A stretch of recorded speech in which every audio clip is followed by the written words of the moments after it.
ধৈর্য ধরাও শিখলাম, মানিয়ে নেওয়াও শিখলাম, নিজেকে সান্ত্বনা দেওয়াও শিখলাম।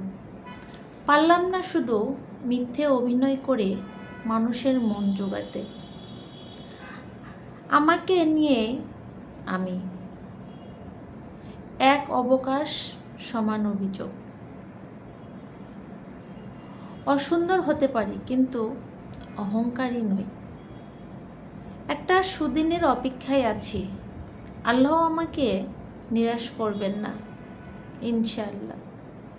কাঁদতে নয়, হাসতে শিখো, কারণ মানুষ তোমাকে কাঁদতে সাহায্য করবে, হাসতে না। মাঝে মাঝে নিজের কথাগুলো মন দিয়ে পড়ো।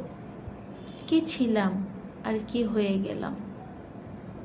কিছু কিছু মানুষ মিথ্যেগুলোকে এত সুন্দরভাবে গুছিয়ে বলে, বিশ্বাস হয় না যে তারা মিথ্যে বলতেছে।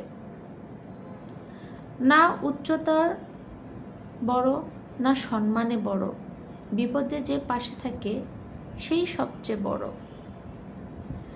খারাপ সময়টাকে ধন্যবাদ, সে আমাকে প্রতিদিন শিখিয়ে দিয়েছে জীবনের আসল মানেটা কি।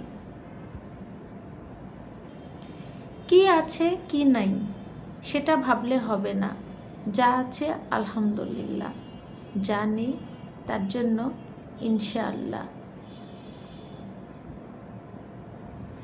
তুমি সৌভাগ্যবান যদি বাবার পরে বটবৃক্ষটা তোমার একজন বড় ভাইয়ের হয়ে থাকে।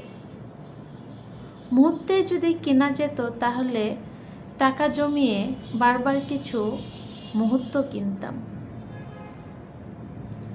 যদি মনে করো কেউ তোমাকে এড়িয়ে চলে তাহলে তাকে আর বিরক্ত করো না।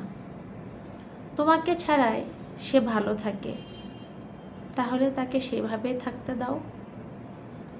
এমন একটা দিন আসুক আমাকে অবহেলা করা মানুষগুলো আমার সফলতা দেখে আফসোস করবে। প্রতিদিন সকালে